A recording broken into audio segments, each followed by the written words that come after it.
When I got the job for Torchwood, that all these things are on my book, I know. by the way. Just keep making me feel bad because I don't know Spanish. Just keep Yeah, I know. You have now you need to learn so you can understand. Follow me along.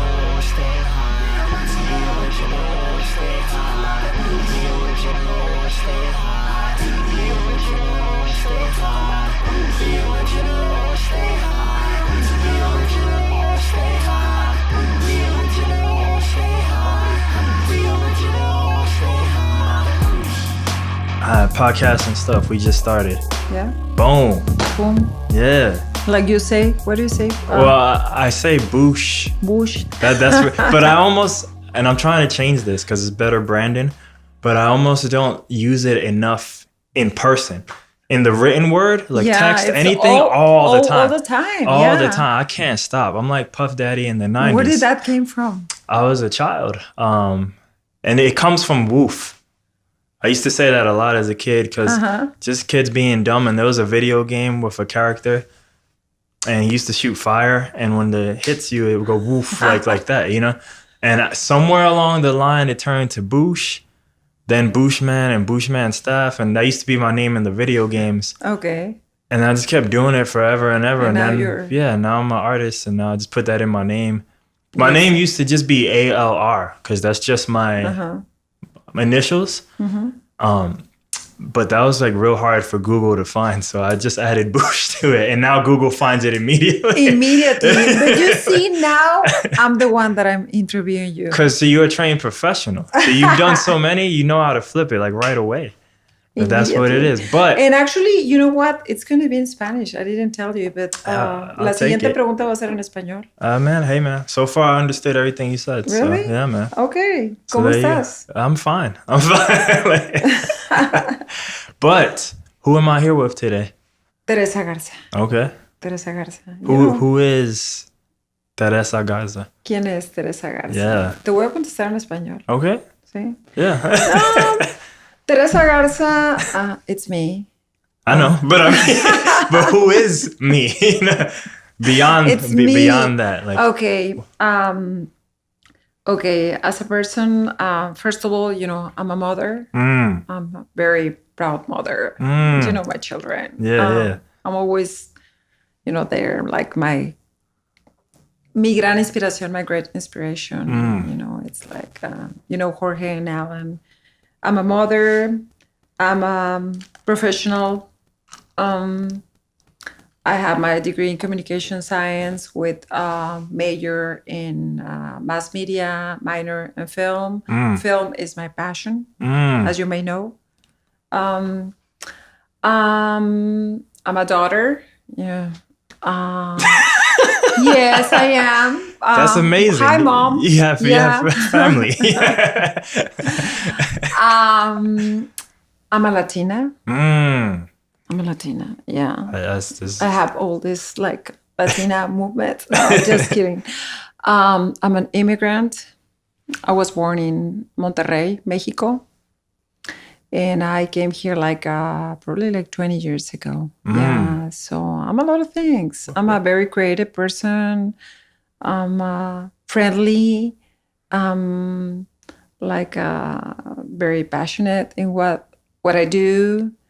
Very creative. I have great imagination. I like to write. I'm a writer. I'm a filmmaker. What else do you want to know? I'm a good friend. But you said you came here 20 years ago. Where did you go when you first got here? Here in San Antonio first. Oh, really? Yeah, we moved here to San Antonio. I'm original from Monterrey, Mexico. Well, what brought you here? My husband, he's a musician. So then what brought him here? What brought him here? His music and the career? His career. I want to hear that story. I saw the album covers, man. Yeah, he looks so young. He was very famous in Mexico. And actually a lot of the influence of Alan and Jorge, they always mention in Wikipedia, they always mention his father and... When I first met everybody, it was last December because I was Michael he connected me with Jorge to film them. But yeah, somewhere along the lines, I think Michael told me, yeah, their dad used to be a famous singer. Yeah, yeah, we're a very creative family. We have like our very particular and unique dynamic, but we all work in The arts. Yeah, in the arts. Yeah. So I'm really, I'm a happy person. Also, if you ask who's Teresa Garza is a happy person. Sounds like a sentence of learning Spanish, right? Or learning English. Teresa is a happy person. Teresa es una persona feliz. Oh my gosh. I was thinking about using one of those language apps, but then what you just said, I'm like, I don't want to say that. I don't want to say these sentences again and again. Yeah. And again. Teresa is this. Teresa. No, it's funny because since I have an accent, sometimes when I speak into somebody, they talk to me like very slow and because they want me to understand. And I'm like, I understand. It's like probably I have an accent. That's something that I'm going to live with. Yeah. But I understand, really. I catch myself doing it with you sometimes too, because I think I used to do that with my aunt and my grandma because they would always only speak to me in Spanish. So like I'm just so used to that. Yeah, that's what I was telling you. You're like, that's why I said, just tell me. We are going to do a podcast. And I'm like, okay. Well, you know what? You started this though, because you said you thought maybe you didn't know they were different, the concerts and stuff. So I'm like, I was explaining like, we're not doing the concerts today. Oh no, I have a podcast too, and you know that I have a blog. Yeah, right? It's in Spanish, and lately I'm trying to. I tried to read the post, I couldn't. I failed. I know, but but I have the podcast of when I was living in LA that I started my blog. It's in LA every day there's something, an event or somebody to talk to. And now once in a while, I interview some of the actors, by phone. So I'm trying to, at the beginning, I was just writing the story. Like if I was writing for AP, I used to be a correspondent for AP. So now I'm uploading also the audio. It's in Spanish most of the time, but it's a good way to practice. Well, when did you when did you end up going to LA? I moved to LA in 2008. Yeah. Because we moved here to San Antonio. To tell you a little bit about my background, I used to be an anchor here in Telemundo. I started as a backup for weather. Imagine. Oh. Yeah. So when I was like the weather girl, like I know the stereotype. I remember back when I was growing up on Univision, it was Jackie Guerrero. Okay, but I was in Telemundo. Yeah. I know the rival company. I know. Yeah. We were like, no, we were always friends. I still have friends that they're still working on the television stations. But I started as backup for weather and then sports anchor. Imagine. I didn't know anything about sports, to be honest, between you and me. And but what I like is that the news director on that time, that was Victor Landa, that I really admire him a lot.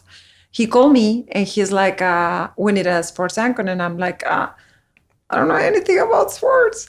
And he's like, but you have the talent and you're smart enough. And so that gave me a lot of confidence. So I spent like a couple months like learning about everything. Don't ask me now because I was getting ready. No, but on that time, if you ask me whatever, from a team, all the players, everything. So I did my homework and I was really, really good on that. From there, I started as a reporter, and they moved me to Dallas for like a year or something. And then I came back to San Antonio as an anchor for 4 years. I didn't have a co-anchor, thank God. That was awesome. No, I'm just kidding. But, it's always good that you can have like complete control of everything. So especially because I was a producer. So if you have to move something, so you can handle that without like, what are we going to say? Or, what is next? So it was really, really cool. Yeah, that time. And what else? From there, I moved to Reno. I worked there Nevada? Okay. Reno. Yeah, I snowboarded there. Did you really? Yeah. That's like one of my dreams is to snowboard. It's awesome. Awesome. I want to snowboard an untracked mountain though, which is probably very not safe, but like I do want to do that one day. It's really, really cool. In 2000, when was that? Oh, when I came back from Reno, I went to Europe and we went to the, ¿cómo se dice? Los Alpes Suizos. The Swiss mountains? Yeah, so I snowboard there. Can you imagine? That's like on my bucket list. On your checklist? Yeah. But I moved to Reno and I worked there as a news anchor and also as a news director. Of course, we were like 4 people, but I was like the leader. We were 3 of them. No, but it was a cool experience because, I learned a lot, like, not only in front of the camera, but behind the scenes, behind the camera. And the weekends, we have our pass for going to, what was it? I don't remember that. It's Mount Rose. No, I don't remember. But we used to go there for the weekends for snowboard and all that stuff. So it was really cool. Yeah. Do you still snowboard? I mean, not here, of course, but do you still? Yeah. Now I practice the hula hoop. Oh, there you go. I need to, I'm very active person. You know me. Gotcha. I always have to be doing something. But no, I mean, there's no. I haven't been on the snow for, I don't know. I mean, yeah, I went to Detroit and Washington D.C., but they don't. I brought all my stuff, but they say no. There's no place that you can snowboard here. No, I'm just kidding. Yeah. So basically, it's and from there, I came back to San Antonio and I started working as a freelance. And I moved a little bit for personal reasons to Monterrey again. So I worked there for Televisa as an anchor the weekends. And I started working as a general. I was like the communication manager for. It was a very interesting event. It's called Forum Universal de las Culturas in Spanish, the name. But basically, what it is like in one city they brought events like culture and different things to one city. So that happened in Monterrey. And that was in 2007. And I was there also because my father was sick. So I have time to, I wanted to spend more time with my dad. I miss him so much. So yeah, he passed away, unfortunately. And then I came back. And from there, they offered me a job in LA in a TV station. And I moved there. And I stayed there for a year or something. And there were some stuff. They made some changes and I was out of the station. So I was like, oh my God, what am I going to do? I'm here in LA. I love LA. I always wanted to be there. But it was like, what am I going to do? Should I go back to San Antonio? Should I go back to Monterrey? And guess what I did? Stayed? Yeah. I decided to stay there, and I was talking to my family, to Jorge and Jorgito. I was going to say Jorgito, but no, Jorge and Alan. And I talked to them, and it was the first time that I wanted to try to work as a freelance for the first time in my life, be my own boss. And I love movies. So I was like, okay, I'm here. If I'm going to write stories, so I'm going to cover something, what can I do? And so I started working on my blog that is called Checa La Movie, that it means check the movie. Yeah. Check. Basically it's the same. And I studied also acting class. I took acting classes in Mexico, and then when I was in LA, I took some classes there too. because I want to also like go to with all the experience on camera and with all Transition. exactly the transition. First of all, there was two interesting transitions on that time, because there was the transition from like the conventional media to the digital. For me, it was like a like a 380. When that happens, were you happy or were you mad that like, oh, now I got to learn something new?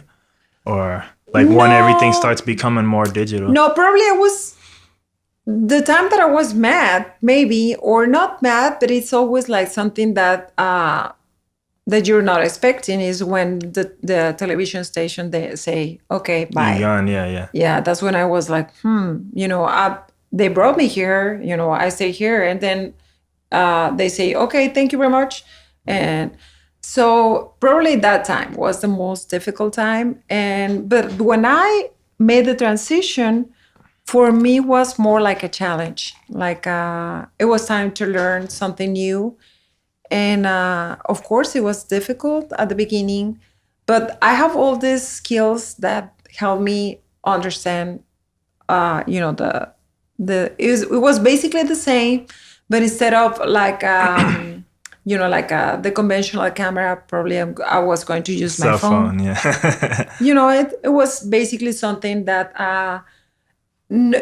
probably if I move from like being on television to be a nurse, that will be, something like, oh my God, what am I going to do? I need to learn.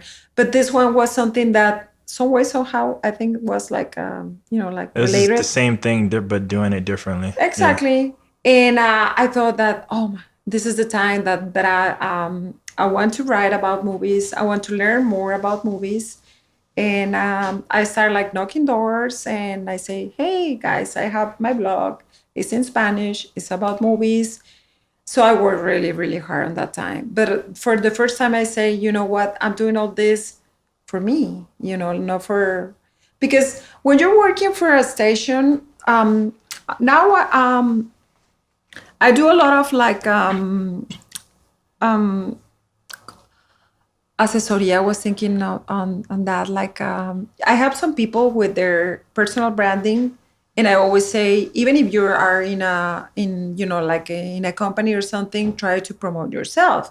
Because what happened to me is like when I was the anchor of Telemundo, I was the anchor of Telemundo, or I was the like the news director on blah blah blah blah, or I was the producer. But who was Teresa Garza? So from there, I learned that Teresa Garza is Teresa Garza. If she's in whatever TV station, or if she's working as a filmmaker, or if she's working as a blogger, I mean, it's me. It's important, because it's especially now that there's a lot of changes on I heard like almost every day that there's gonna be like a I don't know, in a TV station, there's going to be some changes, or, people lose their job and they're like, oh, what am I going to do? And they have a lot of experience. They're very talented, but nobody knows who they are, because they're not on a certain station or a name. So you have always tried to be yourself, Of course, it's there's some limits, like that if you're working under a contract or whatever, you need to respect that. But at the same time, it's you're the one that performing, or, like whatever. But you understand what I mean. Yeah, is it important to build your brand? Because you never know when those other things will go away. And those are the things that the world knows you by. But if you build your brand, they can't ever take that away. No, it's like even if I go back to any station, people, they already know who I am. And it's part of the business. It's like you're part of a band, right? Not anymore. I'm just me now. Okay, it's you. But if you are, people know who you are now. If you're in another band, you still are.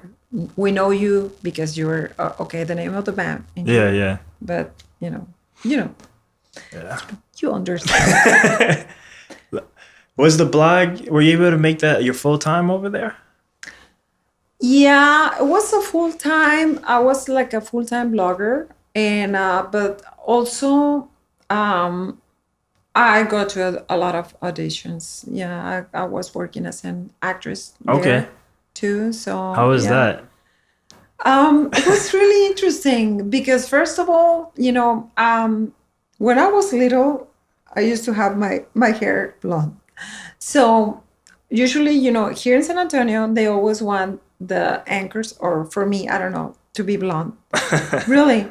So I have the hair like more like blonde. And when I went to LA, they say, "Oh no, we want you to dye your hair like darker so you can look like a Latina." And I'm like, okay. So Demographics. yeah, stereotypes and stuff like that. And I was like, someday I'm gonna invite you guys to Monterrey because probably there's a lot of people with blue eyes or green eyes or like, but oh well. So when I was in LA, it was very interesting because when I used to go to auditions, there were like, believe me, like 100 people that looks like you, like probably the same height, the same kind of hair and everything. That was like funny. And I'm here in San Antonio, also part of an talent agency, and of course, there's some other people that go to auditions, but no, like the first time that I go there, I'm like, am I in the right place? Are they giving something? Or like yeah. So it was quite an experience. I work in some short films and commercials and stuff like that, but one of the things like was like awesome for me. I work on this series that is called Torchwood. Have you heard of that? I know that name. Like Doctor Who. it is that one, because I was like, is it the Doctor Who? Yeah, yeah. Yeah, it had the I can't remember the guy. The I don't want to say white dude, but the white dude, he's the with the trench coat. Yeah, uh-huh. That yeah, he's very, I don't remember. But Yeah, he's an for awesome him. dude. Yeah. I've not seen Torchwood, but I've seen every episode that he's in Doctor Who. Okay, But yeah. I'm a you need big to, Doctor Who fanboy, but I you just need haven't to seen see Torchwood. that. Of course, I was a guest star. Yeah. And imagine If you told me the season and the episode, I would totally go look that Yeah, up tonight. sure. I would We can look on the internet now. It's I was invited on 2 episodes and imagined what John Barrowman. That's his yeah, name? Yes. Yeah. Like, and I was imagine which role should I play on alien? that. Newscaster alien? Newscast. But were you an alien though or no? No, I was Okay. no. An alien newscaster, no. It's Doctor Who world, so that's kind of realistic. Yeah, it can be. So that's why I like. No, usually, you know what? This is like the third time on movies that they always find. They put me like the role of a newscaster. Yeah. Or a reporter. The first one was on The Life of David Gale. I was a reporter. I play. But let me tell you, it's really interesting because I'm still receiving like the checks, royalties and everything. But I wasn't on the movie. Maybe I'm on the DVD. I don't know. But I wait like 3 years. Like, You want me to edit this out just in case someone notices? I'm like, they're like, wait, why are we paying her? No, yeah. I mean, it's okay. But I wait for 3 years, and the most amazing thing, even if I wasn't, maybe I'm on the DVD. I haven't seen the DVD, but it's is to work with Alan Parker. He was a director, and he talked to me, and it was really funny because he said, "This is what you're gonna say," but it was in English. But you need to say it in Spanish. Really? So Did you charge extra for translating? No, I was like, really, just like that. So I wrote everything in Spanish, and it was. That's cool though, because you can make it natural for you. Yeah, exactly. So it was like, is this scene where there's a lot of like different anchors or reporters, and they saying the same stuff like blah, blah, blah, blah, blah. And then I say the same in Spanish. So, and another one was Untouchable. We were talking about the same, but the same happened to me. Okay, here's the script. That you say it in Spanish. And I'm like, okay, cool. And another one that was also as a reporter, there's another one that it's, but that one was just a callback. The girl with the dragon tattoo. Oh, okay. They need a Spanish reporter, and I almost made it. I went to 3 auditions, but it was also as a reporter. Were you purposely typecasted because of your background, maybe as a reporter? I guess. Or was it just coincidence, like all the time? I don't know.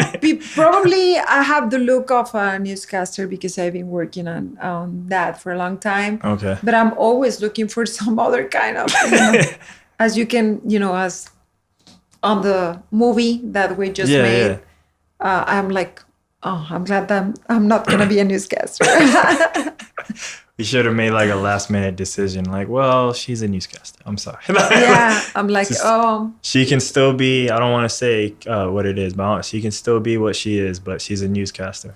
It's like, I don't, it's okay with me. But the thing is like, how can I explain to you? It's like some like actors that they work with a character. Yeah. And all the time, they play the same kind of character all the time. And you're like, I already know this guy. Christopher Walken. Yeah, it's like, it's you want to see something different. That's because as an actor, you know that you can show another face. But I don't know. It's like... So you keep getting casted in that role. Does that spark you to maybe want to try to do your own movie? Not really. No, actually, when writing is another thing that I like a lot. So I've been writing since, a long time ago. So were you writing back then too? Or? Oh, yeah. Since I was in high school or something. Actually, I did a short film when I was in Mexico. It was also about like was it yours thriller. Or you were just acting? No, I wrote the script and I was a director, but I don't have it, unfortunately. I don't know where is it. I need to ask my brothers and sister where it is. But the thing is that I always like to write stories. And so on this one in particular, I wrote this story probably 3 years ago. And the first one that I was talking about this was Jorge, 3 years ago. And we were like, it's a good story and blah, blah, blah, blah. But I sent it to some friends in LA. And when I lost my job on April, I didn't lose. I mean, there was my position disappeared from one day to another one. So I guess I lost my job. Yeah. So the following week, this friend from LA called me and say, hey, you know what? I would like to direct your movie. There's a guy that made some changes to the script and I wanted to send it to you. Don't be scared. And when I read the script, I was like, ooh, this is not what I wrote. And so I talked to him and he was willing to, okay, let's make some changes. And on that time, Jorge, my son, was going to drive to LA. And he said, if you want to talk to them, why don't you go? And I'm like, sure, So I went to LA because I used to live there.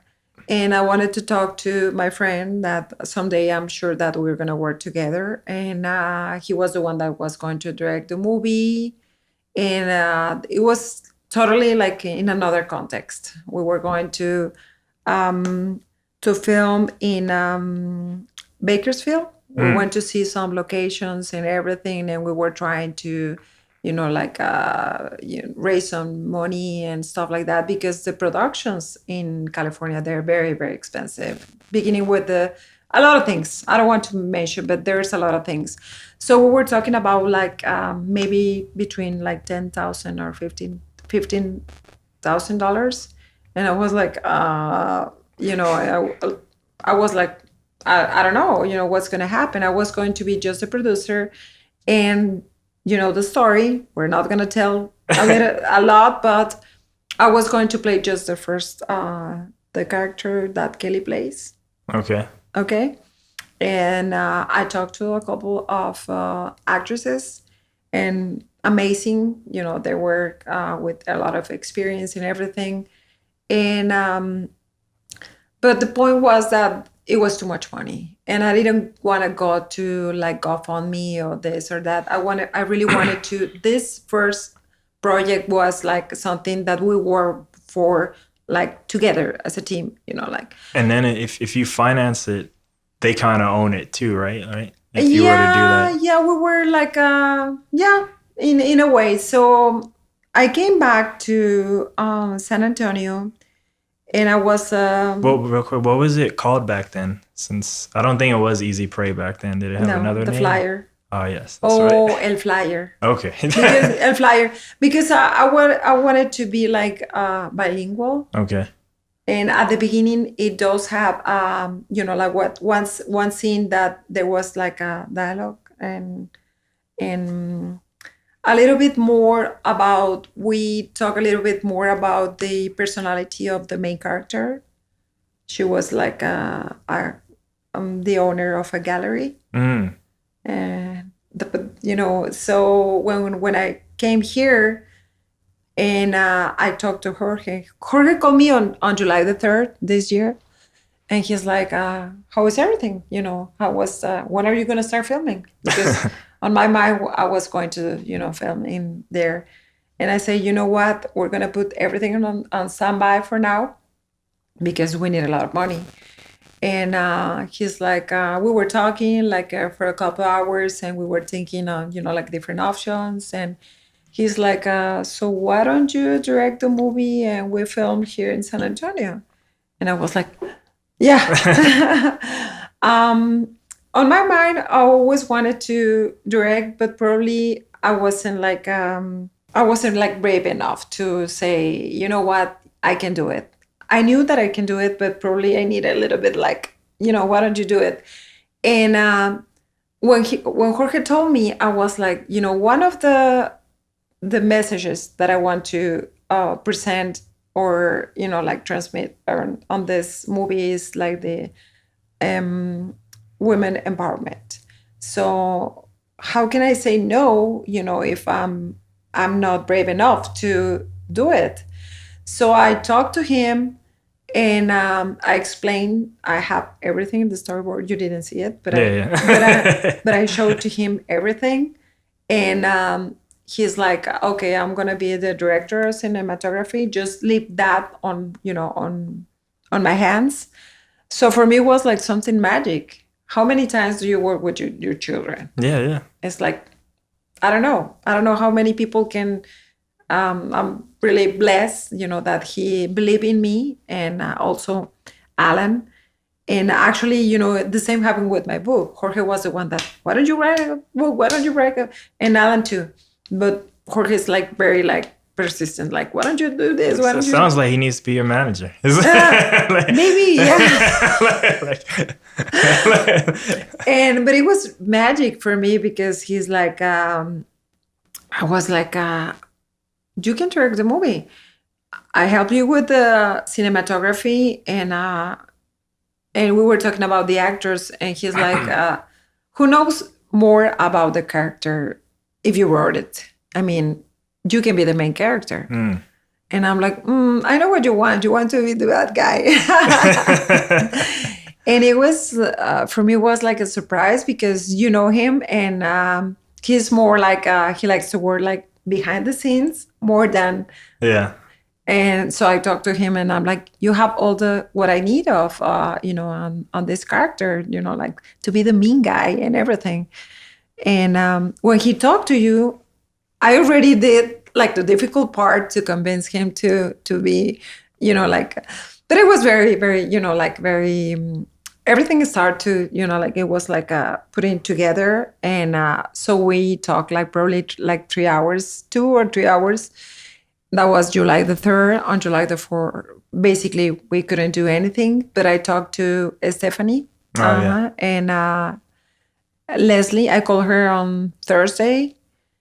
We have another girl, and we talked to Kelly on Thursday, and we rent the equipment on Friday, and we start shooting on Tuesday. It seems so easy, Abraham, because it seems like, oh, they made a movie on a week. No, but this one was because I was, I've been working like for months to make this happen. Yeah. So that's why I don't think I can, if you tell me, okay, can we do a movie next week? We're not going to make it. I have the story. I have the storyboard. I have this one. Of course, we have to make some changes because we have another location. And actually, the location that I have at the beginning of, the first version of this was, based on that specific place. The difference that we have is that we have an empty room. And so I was like, that was also Alan's idea. We talk a little bit, the three of them. And why don't you guys do something like, people need to see what happened on that room. And so we work on some changes to make it work. But basically it was like, during that week, I went to see the park, looking for locations because the house, I already have it, but I was looking for some other locations and do everything. So yeah, that's what happened. When's the next one though? The next one, the next movie. Yeah. Now I was talking to Jorge, yeah, because we like The seed is started. The seed is getting planted. No, you know what? It's awesome because we talk as a team. Like when are we gonna shoot the next movie? That's cool. I feel like you guys make me jealous. I talk to my mom every day, but yeah, it's not the same relationship. It's because we're talking about, something creative. If I talk as a mother, I don't think he wants to talk to me every day. Believe me, when I have to say, why don't you go to sleep early? Or, you need to drink more water or, stuff like that. And I spent a week with Alan, probably a month ago. And we were talking also about the movie because, that he already directed. Stuff, yeah. Mm-hmm. And he was telling me, we were talking about different stuff. So he was also interested. For me, it's like, wow, he's like, oh, I like what you did and this and that. And so now I have two ideas because I love scary movies, but it's not I'm very, I'm really scared of everything all the time. Yeah, really, it's kind of funny. So wait, answer me this. If you're scared of everything, why do you love scary movies? Because I don't know why anyone likes scary movies. I don't like these movies. Because in the creative process, with a thriller or stuff like that, there's a lot of things that you can make. I like James Wan. Oh yeah. Practical, fear. Wait, did he do? Was it Conjuring for him that he did? Yeah. Okay. I like those kind of things that don't show too much, but make people think. Imagination. Exactly. Because you can always make something scarier than they can. Yeah. I don't like a lot of just a little bit, and I like also. I love the way Jason Blum works. For me, it's like, wow. I went to his studio one time, and it's amazing the way they work. They have everything a lot of scary movies. They got a process. Yeah, but it's yeah. So, and of course, Alfred Hitchcock, I like the classics. The classics. Roman Polanski. It's Stanley Kubrick. Yeah. Alan say, we have this when we were when I was a child, in some interview that somebody made to him.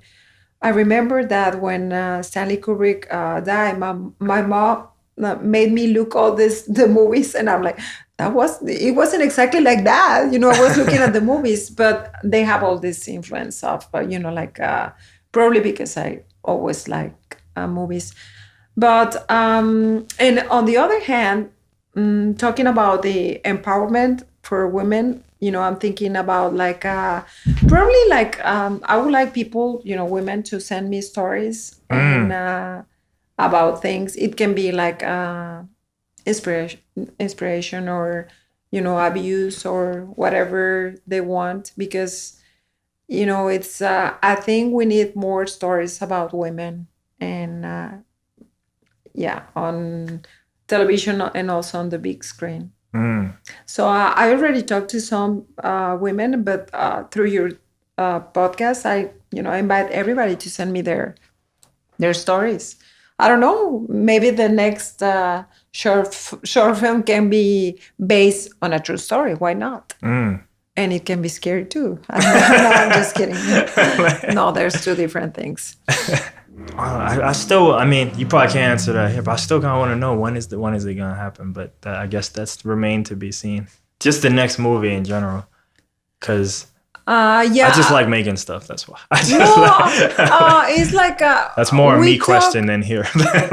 No, it's you're gonna be part of the team, of course. You need to be prepared. I know. I'm ready. I'm just ready. Yeah. That's why I want to know. Yeah. It's less for them. I just want to know. We're planning to do at the beginning of next year. Yeah, okay. Probably in February. So. Yeah, let's go. Valentine's Day. Yeah. No, definitely. I already start working, and I already have a lot of stories. But I want to. Now that I'm receiving, emails or from some women, and I have some other stories, I'm trying to see what is going to be next. If it's another, scary movie or, or thriller, or it's going to be something like a women's story. I don't know. So don't worry. We're going to film on. Yeah, it's coming. Yeah, coming next. Stay tuned. But for now, we need to enjoy what we just did. Actually, we just won this. You were there. Yeah. How did you feel about that? I was surprised they got caught right away. You were the very first person.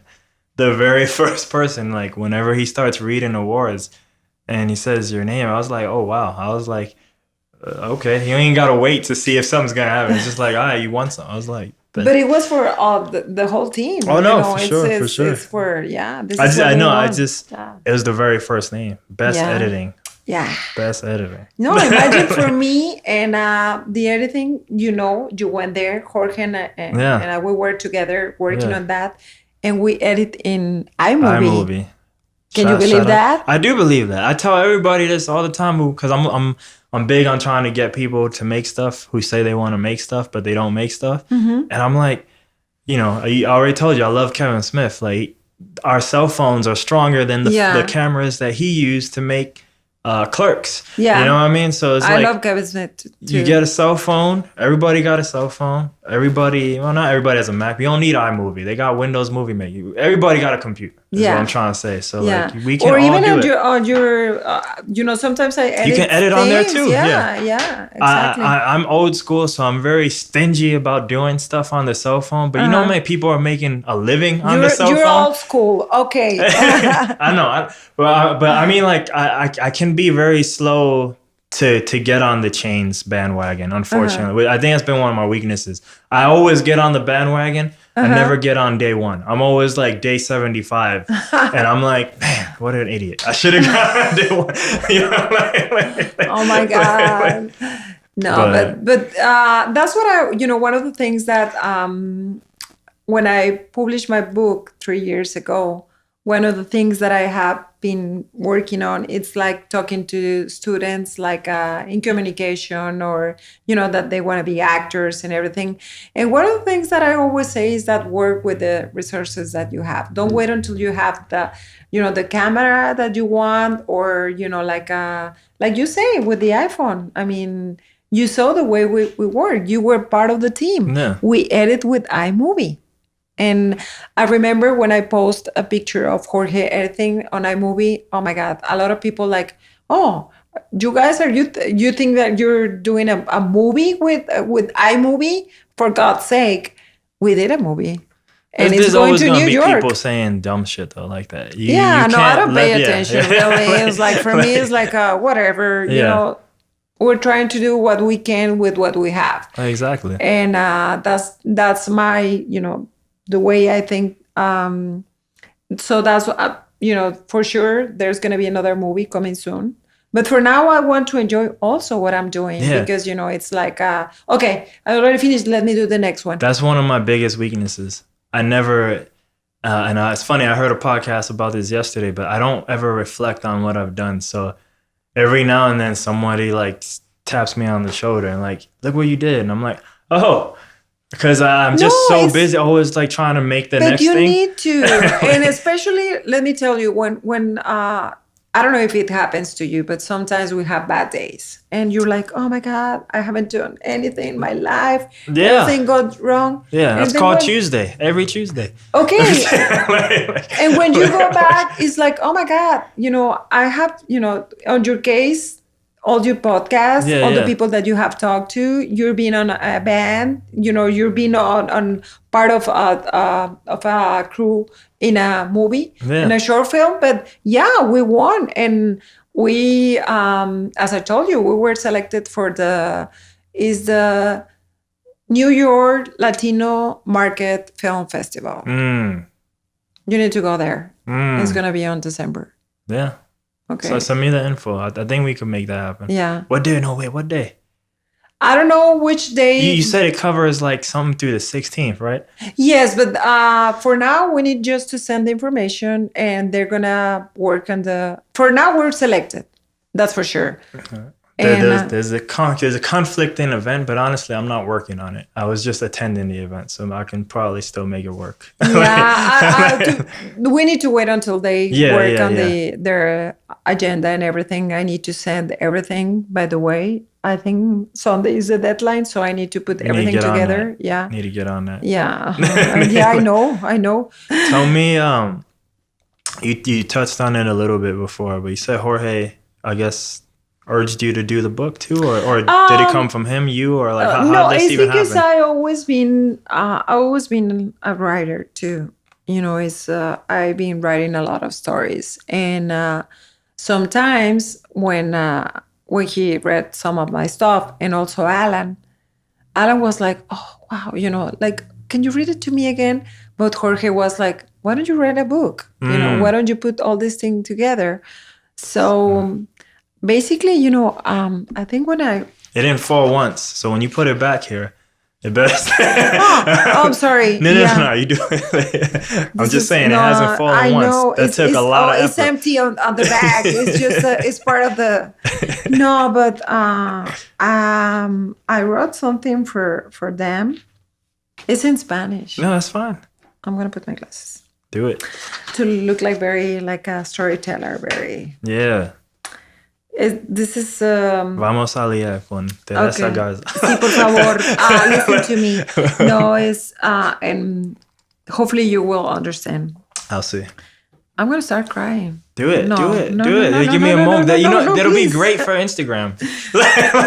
Thank you. No, with my glasses. No, please. Okay. Este libro está dedicado con mucho amor a mis hijos Jorge Jr. y Alan.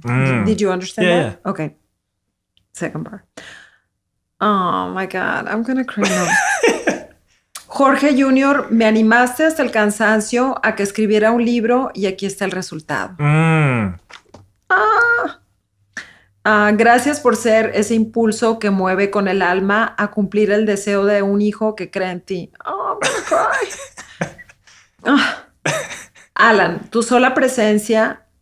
I don't think I'm gonna be able to read it. It's up to you, but I think you should read it. Now that you're because Alan is gonna be, you just read about Jorge. No. Alan, tu sola presencia, remolino de explosiones alucinantes. Oh my God. Es una constante fuente de inspiración. Gracias por evocar el recuerdo de un adolescente imparable y existencialista. You didn't understand that, but that's okay. And a Jorge, you know a Jorge? Yeah. El que siempre dice que hechos son amores y son buenas razones. That's it. Because I'm going to start crying. Okay. Because it's very emotional for me, this. You know, it's funny when I'm writing because sometimes I'm like, no, I can't. I really feel like what I'm writing or what I'm reading. Yeah. That I start crying. That's good though. Like that means it's moving you. Yeah. And if it's moving you, then it has a chance of moving someone else. Yeah. Yeah. I don't know. You make me cry on this. I was not even my goal. You owe me one. No, it's not. You're gonna use this for Instagram. That's good though. That's good. Yeah, it's good. That's not good for me, but I mean that's good because that means you don't mind being your real self in front of people. No, I feel like that's the way I am. Doing these things has made me more comfortable with doing that. Yeah. I get to learn about people. Make me cry? No. Makes you feel more comfortable. No, but me also being able to be more comfortable with people. Because growing up, how and where I grew up, you're always almost hiding yourself and wearing a mask. Because grew up in New York, so you almost... I didn't know it till other people made me aware, because I never thought of myself as a tough guy.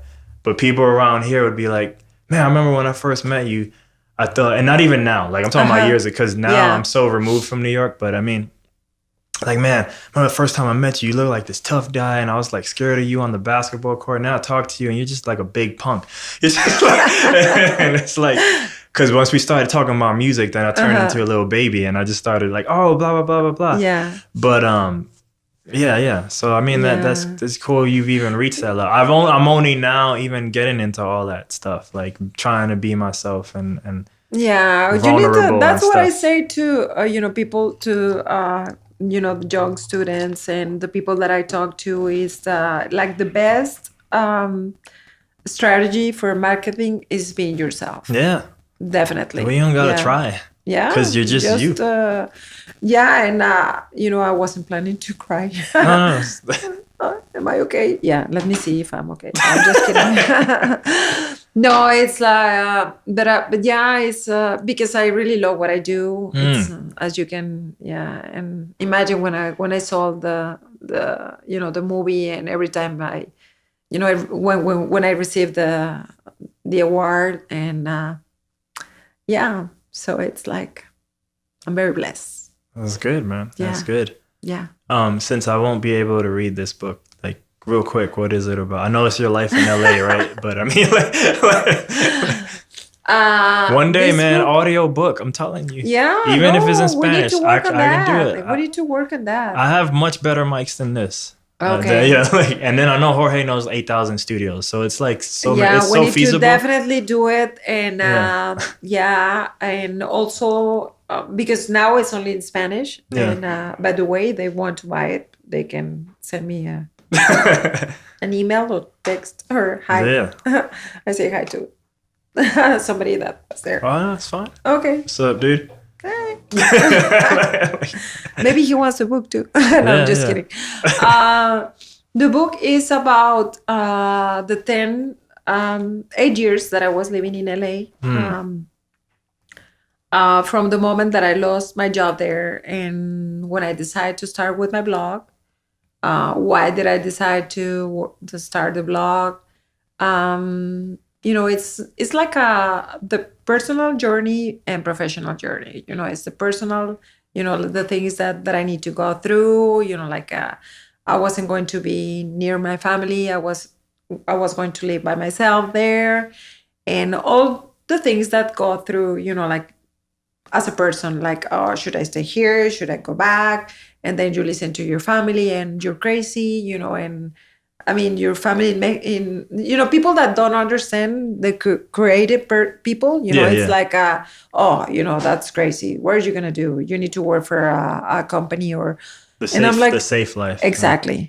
So it was like so I talk a little bit about that and how did I came up with the name of this, of Checa La Movie. And how did I start? As I told you, knocking the doors to some studios. And probably by the third year, I was all the studios. I'm still in touch with all the studios, but most of the studios they invite me to like the junkets. So, you know what a junket is, Yeah. okay? But some other people maybe they You don't can know what explain it it. is. You can. I'm the teacher here. Yes. Okay, I'm the teacher. A junket is a press day, but it's about a movie. I learned in Hollywood that they have some junkets for like sometimes it's for everybody, but sometimes they have just for the Latinos. And for some reason, for the ones for the Latinos, they were more interactive. They always make you do something like related to the movie. Like if it was like a scene where people were dancing tab, you need to take like tab. They're trying to win the market, man. They're trying. Yeah, it was awesome for me. So I was during that time, and so I was invited to Disney. Oh my God, it was like a dream come true. Yeah, I interview a lot of actors, and even it came to my mind one of the first junkets that I was invited by Disney was of this movie, Romeo and Juliet. It's an animation. Okay. And it's Elton John, the one that made. Oh my God! When I met him, it was like I was like, oh my God! It's one of the. And no, these are all for your blog, right? Or They offered me. Yeah, the thing is that it was is amazing for me and magic because they invite like the TV stations and like probably the websites that they're very well known. Yeah, the TMZs and Friends. Yeah. You mentioned that, and and Checa La Movie was there too. Yeah. So I have, of course, at the beginning when I cover like premieres, there's this line like, okay, the let's say that this is the line, and okay, you're the at the entrance of the. So at the beginning, I was at the end of the line, and they were moving me like. Of course, I never was on there. Yeah. The actors sometimes stop a little bit, like here, but with the most important, they stay there. With. Yeah. So it was a process of growing. I always respect everything. So okay, I have a good reputation, and I always like to write. So. I was on that time. I was for a year. I was also like a correspondent for AP. So with the same style and the same rules that you apply for something that that is going to be in a million or 1,000 newspapers, the same applied to my blog. So I was very careful with everything, and also at the beginning I was like, should I write about just movies or gossip? But I don't like gossip. So I knew that if I wrote about gossip, I will have like a lot of followers. But I didn't care about that. What I care was about have a good content. And because eventually, it's been also like very interesting for me that I made like another transition moving from LA to San Antonio, and people still following me. Because they know that if I'm gonna write about you or about whatever, or about another or my movie or or a concert that I went last week, I'm gonna do always the best I can. So it's like I'm really like lucky to have a lot of followers and that I really care about them and I care about the content. But yeah, so I went to that one and. I went to a lot of. I covered a lot of junkets, press days, a lot of premieres. I think I went to like probably like 5 or 6 screenings every week.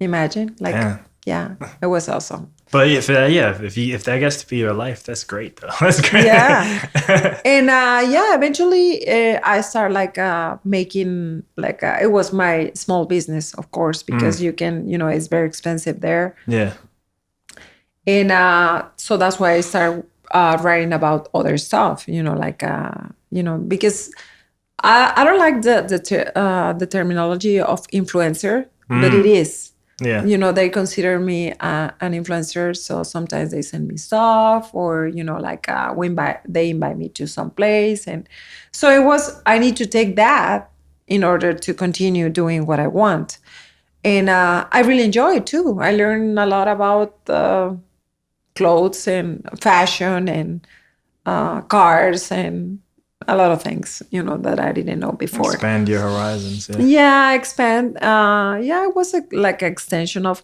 my life because sometimes they ask me to write about my family or to write about different stuff. And also about when you already have a voice on social media and on a blog, you need to use also that to be like a spokesperson for some causes. So we went to the White House, we went to United Nations, to the Congress, and Wait, which year you went to the White House? between 2011 2013, I don't remember exactly.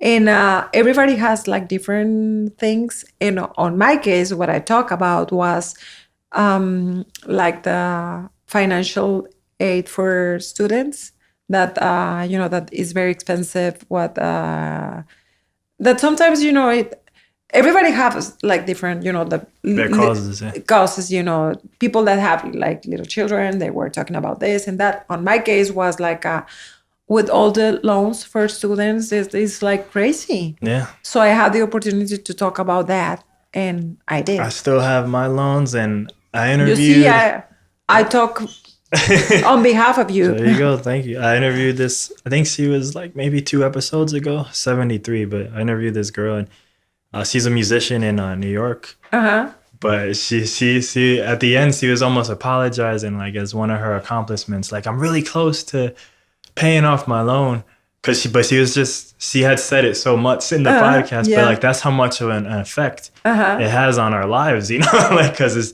just such an overwhelming.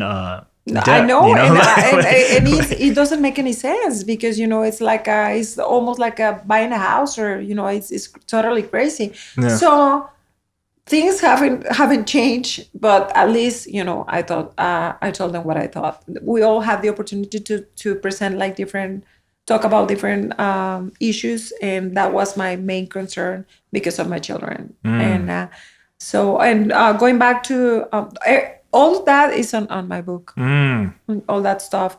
And I have like you know, one section that is about the Latinos, you know, all the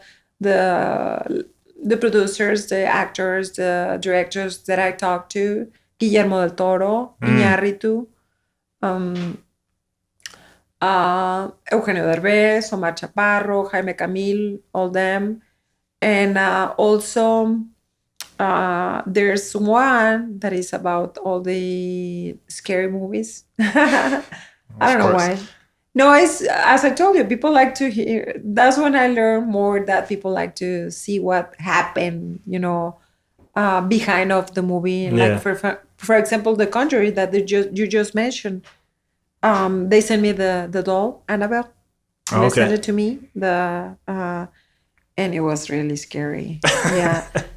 Especially because usually the FedEx guy, he used to knock at the door and okay, sign here, and that day he didn't. I just saw like this box and I was like, what is that? That's the beginning. That's the first 10 minutes of, you know what that was? That's the intro to a horror movie. So like, you're the person that just dies in the beginning, but it has nothing to do with the story. It's just to give you an idea of what's going to happen. Yeah, exactly. Like, no, you know, the marketing for that movie was really, really good. I went, The Conjuring. I went to see the movie Burbank. I used to live in Burbank. Okay.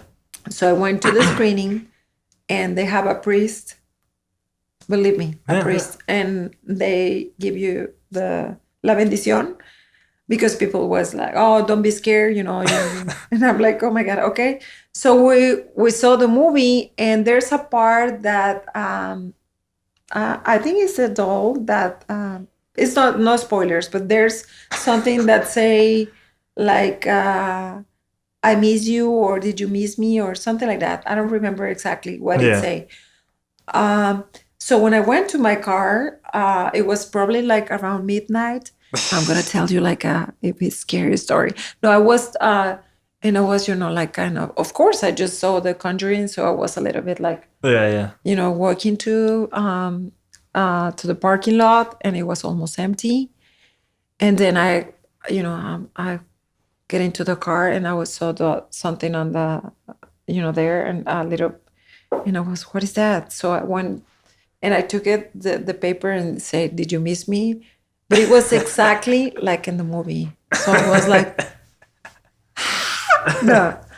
So there were a lot of things, and one guy that was one of my coworkers. That story is there also.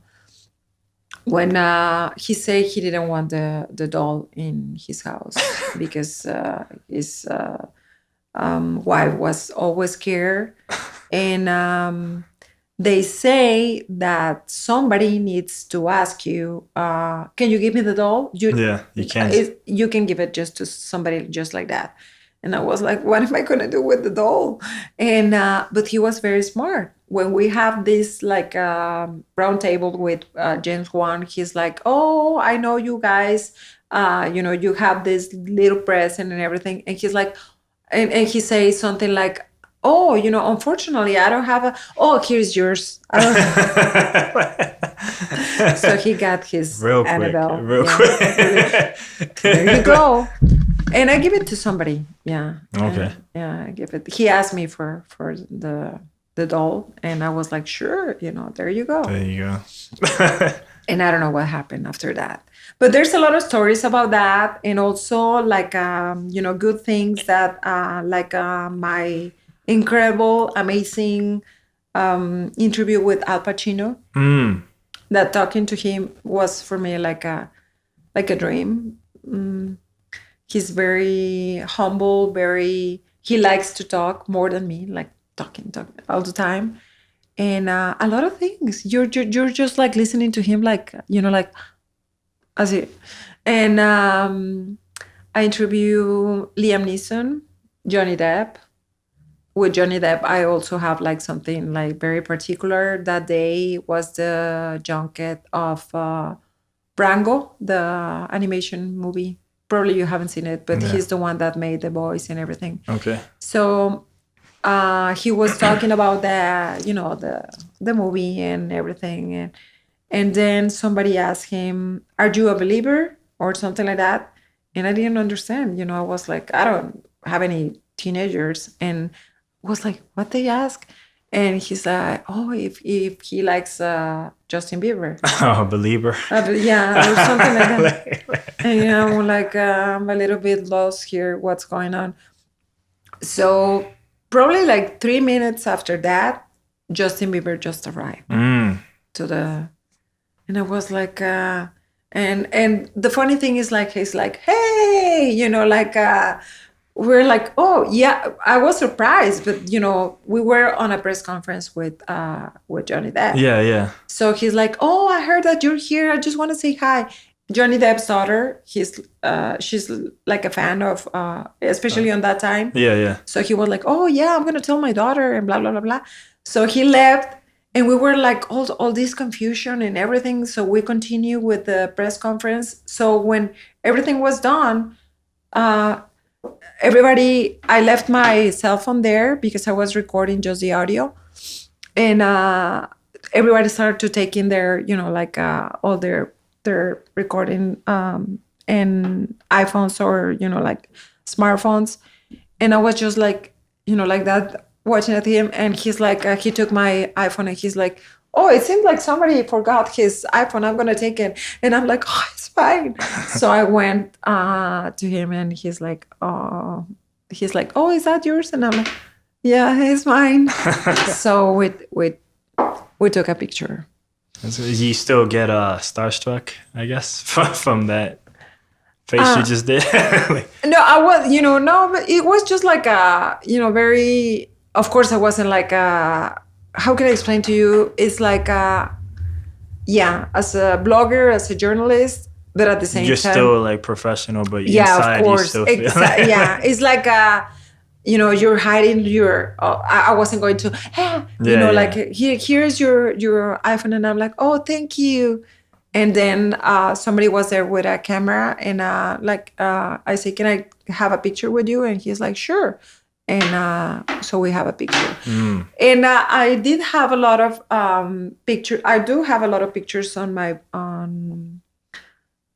book with all these actors. But one thing that I always want to let everybody be clear about is that it was something that it wasn't like okay, let me get into a moment that is not appropriate. You need to respect, when they say there was time, or we were able to ask them, or on the other hand, because sometimes they tell you, especially lately with the social media, they're like, sure, or some actors told me, "Oh, okay, but I'm the one that I'm gonna take the picture." Yeah. So it was, yeah. Did Kevin Smith take his photo with you?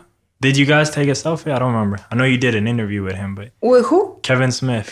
With Kevin Smith, because I do have a picture, and it's funny, but it's not a selfie. Okay. I'm looking at him, but what happened with him is the blooper. Did you saw it? Oh yeah, at the end, at the very end. Yeah. I didn't. There was a word that I didn't remember how to say in Spanish, and he said, "How do you say that in Spanish?" Yeah.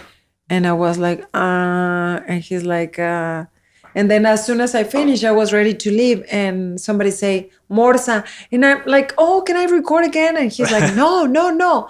Okay, I'm gonna do a disclaimer. This is not real news," and stuff like that. He was really funny. Yeah. He's great at talking. Oh, he's awesome. It's when he directed this movie Tusk. Did you see it? Tusk, yeah. I saw that.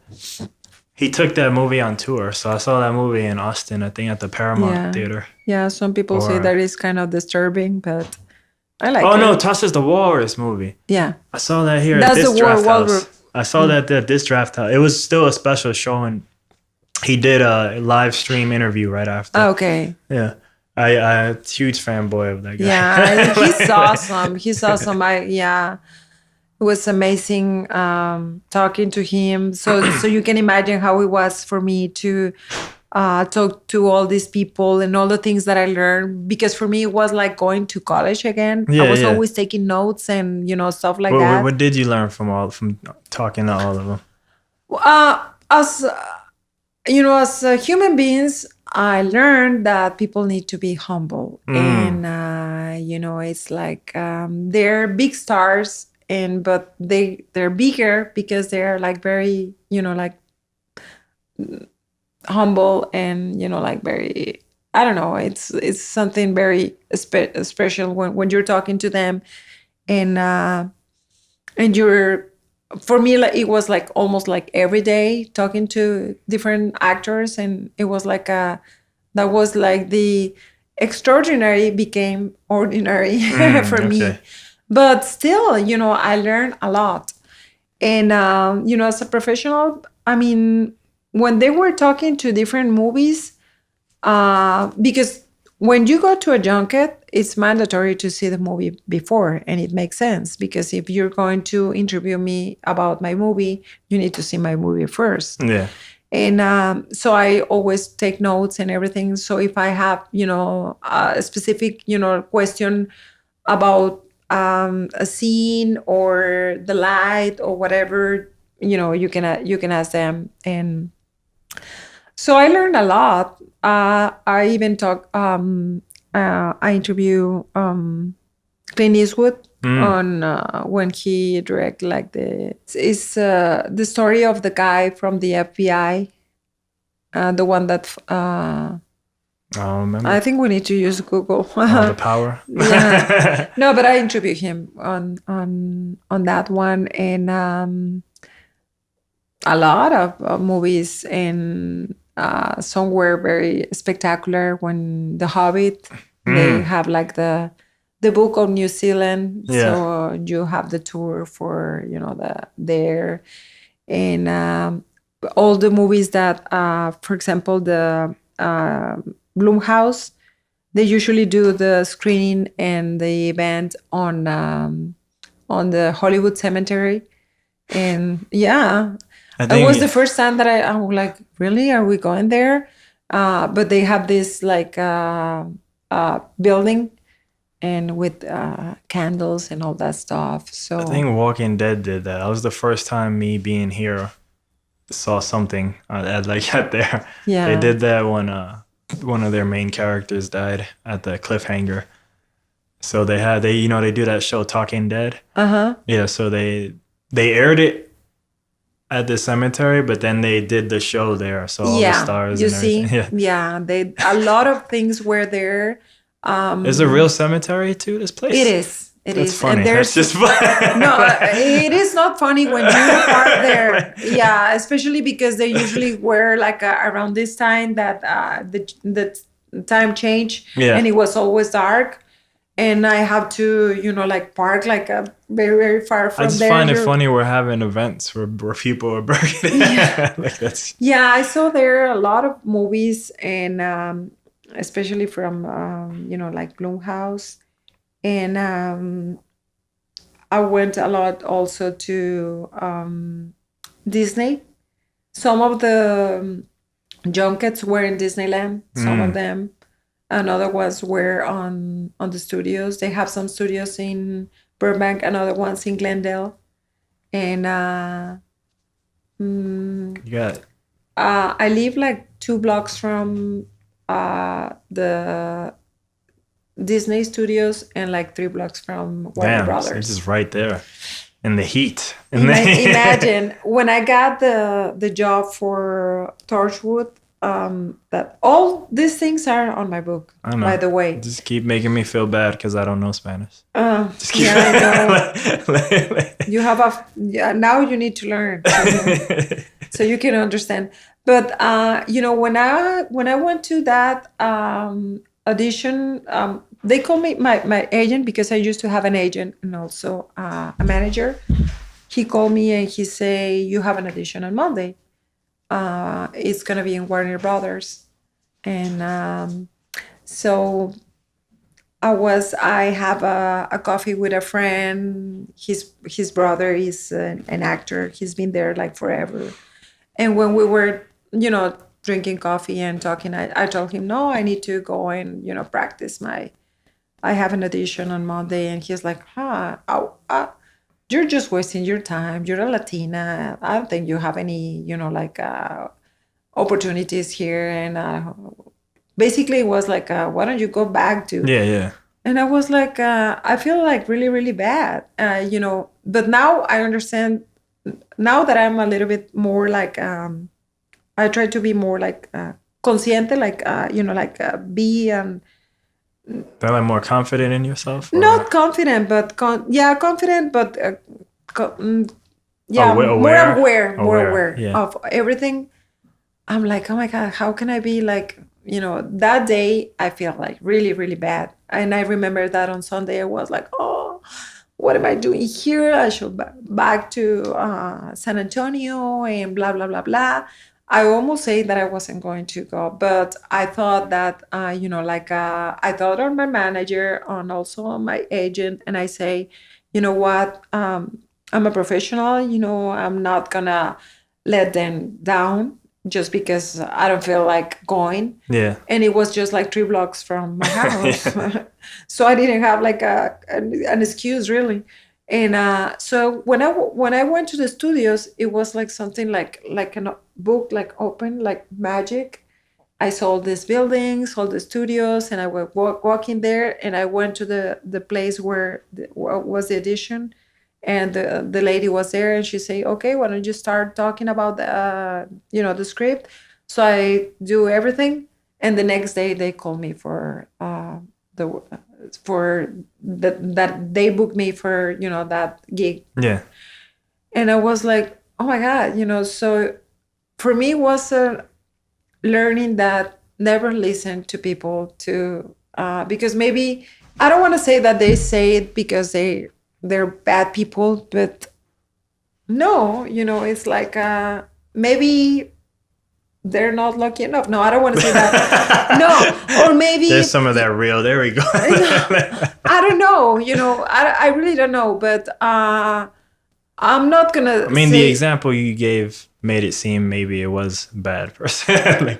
Maybe it was a bad person. But like you said earlier, sometimes it's just people saying to be safe, like getting a company job or something. Yeah. But we can't listen to that. You gotta you need to keep going. And actually, it's because you never know. You never know. Yeah. That time, to be honest, it was the only time that I was thinking I'm not going. And see, I got the job. So it's always like you never know. Yeah.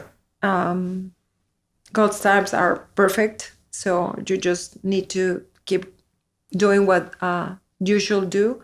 And but basically that's my book about, and it has a lot of pictures. It's like at least you can see the pictures. Yes, I do. My eyes still work. Yeah. So with who is Antonio Banderas. Yeah. Javier Bardem. I interviewed them. Oh, Danny Trejo. There you go. You know him? Jorge too.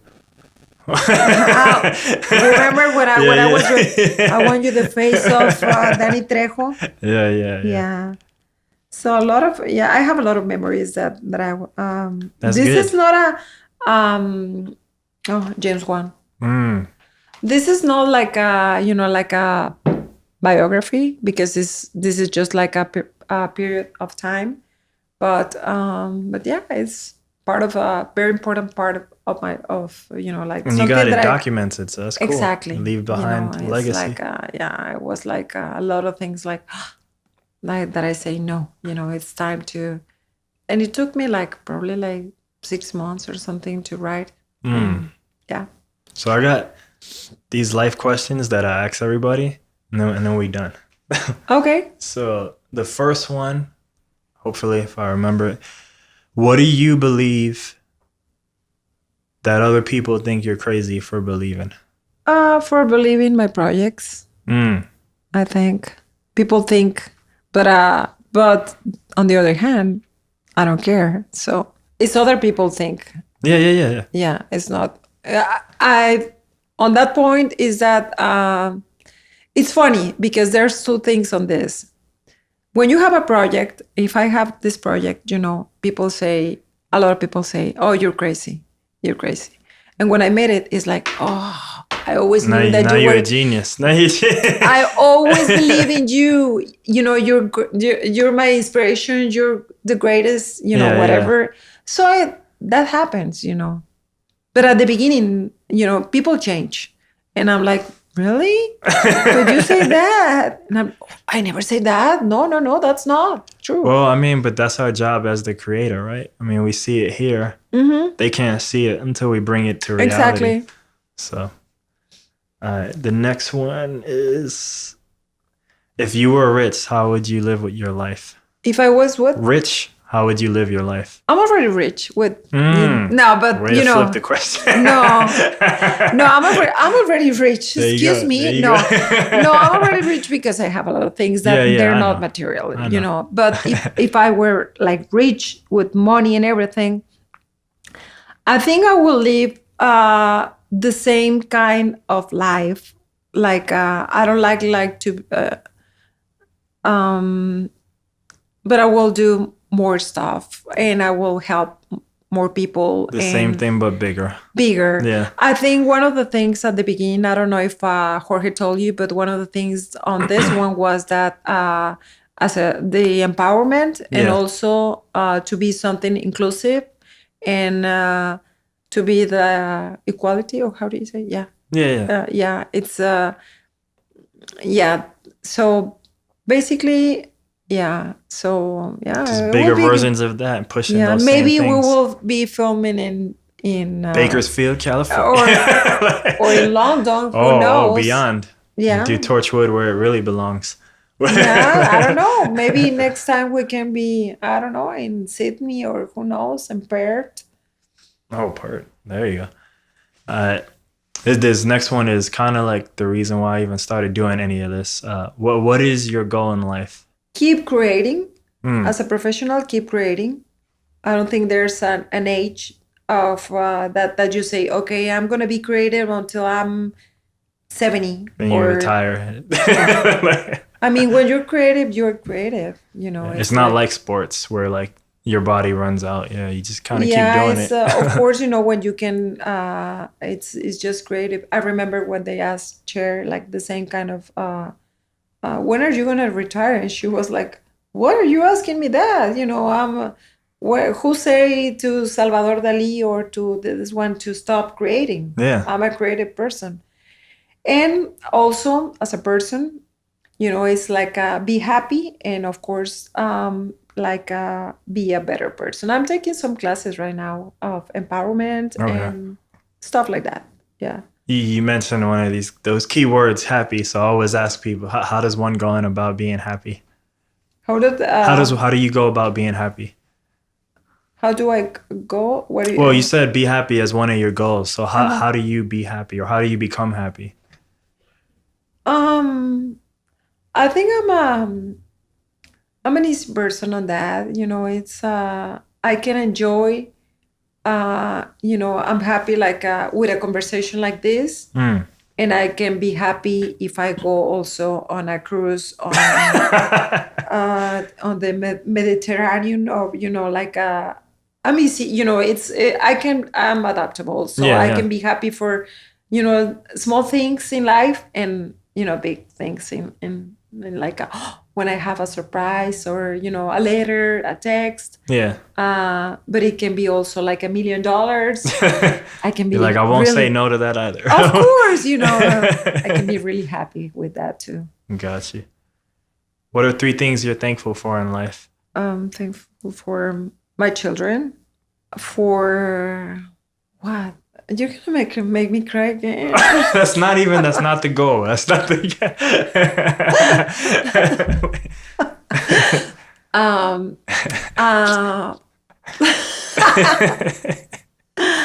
also with for the people that believe in me. Also for being alive. Yeah. We take that for granted. Yeah. We exactly. Probably you're the only person that are gonna see like crying and laughing at the same time. That's one of the things that I do. It's one of my powers. No, but you know, Jorge say to me, "Oh, you're the only person that can cry and laugh at the same time." But that's good. That means you're passionate about that. I'm very passionate. Yeah, but not all the time.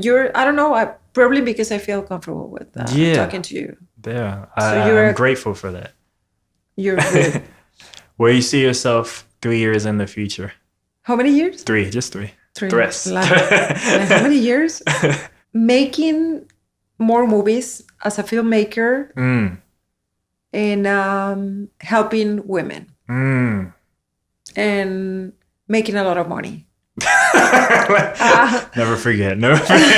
No, I need to mention that. You know, it's like because it's definitely something that if you have money, you know, it's like you can make everything bigger. Yeah. So, and I don't know why not? Maybe instead of receiving, I mean, this is very.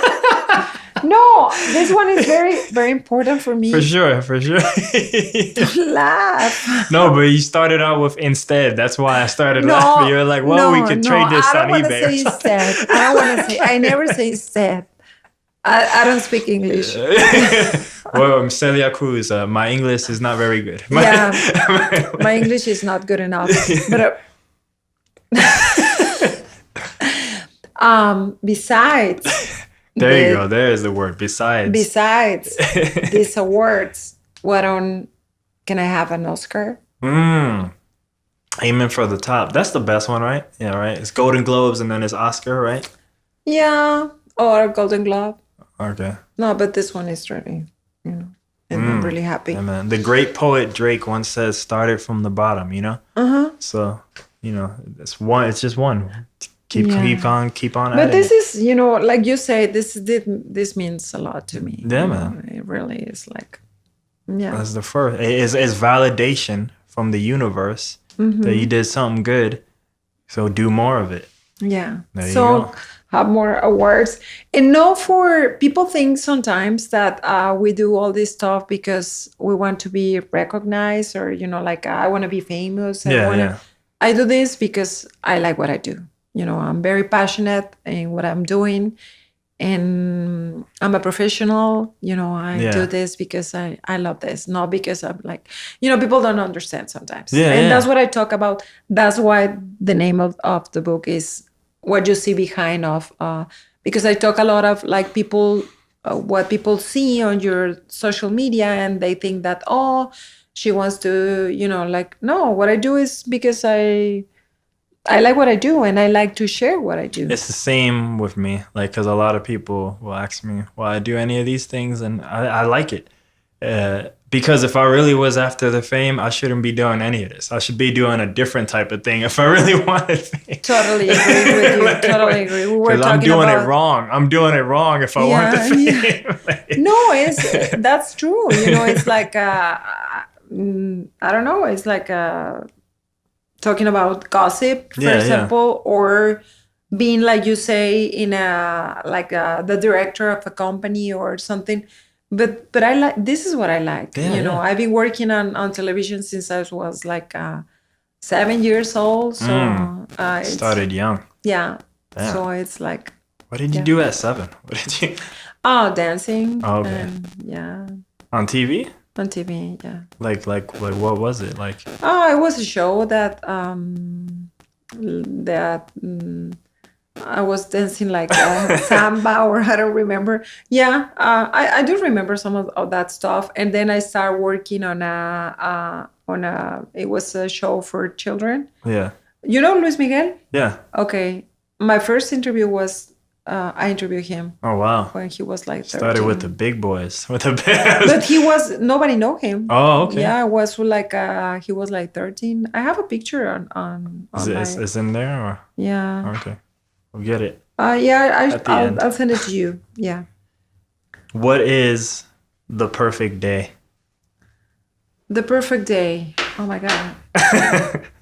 The perfect day. You make your days perfect. You can make your days perfect. But of course, like, it's when I'm with my family.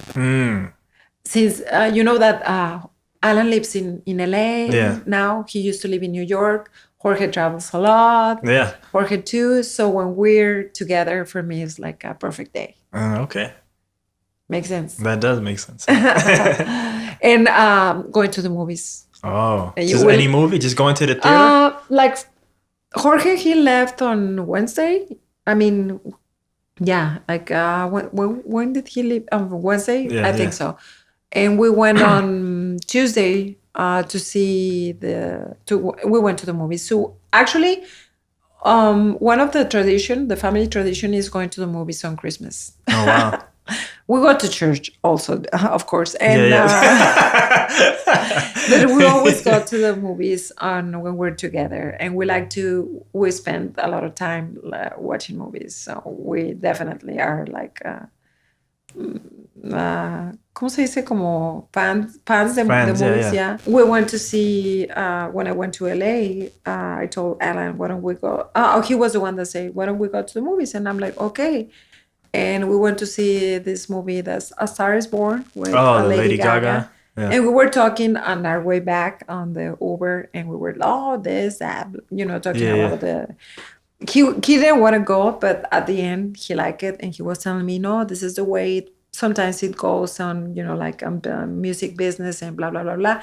So when we stopped, the driver asked, you guys are actors, right? And we're like, no, we're just like movie fans. So, that's cool. Was it good or no? Yeah, it's good. Okay. Yeah. Mm-hmm. I haven't seen it, but I've heard some things from some people. It's you need to see both the original and this one too. Oh, it's a remake? Yeah, it's a remake. But that I didn't know. Yeah, it's with that makes me sad Chris now. Christopherson and Barbara Streisand. Oh, wow. But that makes me somewhat sad. I'm always like, I don't know. It's something about remakes, man. I just It's good. You know, it's yeah. And she was good, you know. Yeah. It's the last one. What's the question that I should have asked you but I didn't? Or if you don't have one for that, or the name of my blog, or well, you said it. I don't have to. You said it like 3, 4, 5 times. ChecaLaMovie.net. You said it. Or like, what's the question you wish people would ask you but they don't? We always ask like how are you, and I always like to ask, how do you feel? That's makes such a big difference for me. How do you feel? I feel happy, even if I was crying, because sometimes you cry when you're happy too. All right. If they want to find you online, where can they find you? Oh, okay. That's good. On Twitter, Teresa Garza. On Instagram, Teresa Garza Checa La Movie. On Facebook, Teresa Garza. Yeah. Yeah, consistent brand, just everywhere. The name. Yeah. All right. And last words?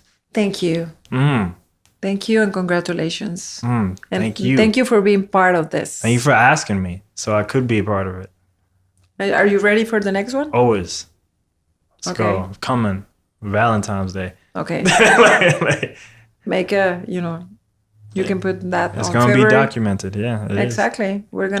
And we need to take more pictures of behind the scenes because they're asking and we don't have anything. It's going to happen. Don't worry. We got it. Okay, cool. All right. Bake that chicken, smoke that turkey. Boosh. Yeah.